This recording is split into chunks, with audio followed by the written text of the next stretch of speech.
खबर भत्ता बढ़ाइले सरकार भत्ता बढ़ाइले मोहन सरकार एणिकी मिलिब 20,000 टंका। कौन अच्छी अपडेट जानिबा भिडियोटी संपूर्ण देखंतु। ता पूर्व जे चैनल को सब्सक्राइब करना सब्सक्राइब कर दियंतु। पुणी बढ़िला भत्ता बढ़ाइले मोहन सरकार। मुख्यमंत्री कार्यालय पक्षर बड़ घोषणा करा जायछि। केवल भत्ता नुहे बरं मेडिकल खर्च भी बहन करिवे सरकार। पूर्वर भत्ता वृद्धि करने नहीं घोषणा करथिले मुख्यमंत्री मोहन माझी। एबे गृह विभाग पक्षर विधिवत भाव विज्ञप्ति प्रकाश पाई जहाँकि 2025 जनवरी 1 रु ही लागू हो। ओडिशा सरकार पक्षर देशर जरूरीकालीन परिस्थिति रे मिसा एवं अन्यान्य रोग आईन रे विभिन्न जेल रे बंदी थिबा संग्रामी मानंकु मासक 20,000 टंका पेंशन दिया। मुख्यमंत्री मोहन चरण माझी पूर्वर ए विषय रे घोषणा करथिले। आज ए संपर्क रे गृह विभाग पक्षर विधिवत भाव प्रकाश पाई।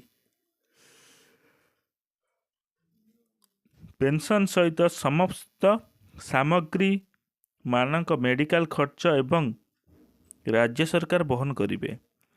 1 जनवरी 2025 सुधा जीवित थिबा सबु संग्रामी एही पेंशन एवं चिकित्सा सुविधा पाई परिवे। सूचना योग्य जे 1975 मसीह जून 25 रु 1977 मार्च 21 तारीख पर्यंत देशर जरूरीकालीन परिस्थिति को विरोध करी अनेक संग्रामी देशर विभिन्न जेल रे बंदी होइथिले। मिसा आईन रे बंदी मानंकु राज्य सरकार स्वाधीनता संग्रामी भावे मासक 20,000 टंका भत्ता प्रसंग नहीं प्रतिक्रिया रखिथिले। आईन मंत्री पृथ्वीराज हरिचंदन कहिसेंती पूर्वर राज्य सरकार घोषणा करथिले आज ठारू कार्यकारी हैला। 1975 मसीह रे बेआईन भावे अनेक लोकंकु बंदी करथिले एवं बहु कष्ट देइचंती। पूर्व सरकार का अनेक लोक हेतिरे बंदी थिले हेले सेमाने किछि कले नहीं। आम सरकार एबे सेमानकु सहायता प्रदान करिवे जहाँ निहाती आवश्यकता रही।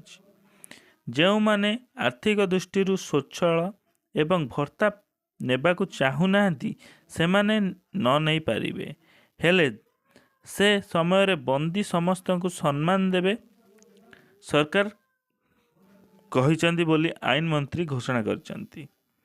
धन्यवाद। एभली नुआ नुआ वीडियो पाइबा पई आपण माने वीडियो को लाइक करंतु, चैनल को सब्सक्राइब करंतु। जय जगन्नाथ।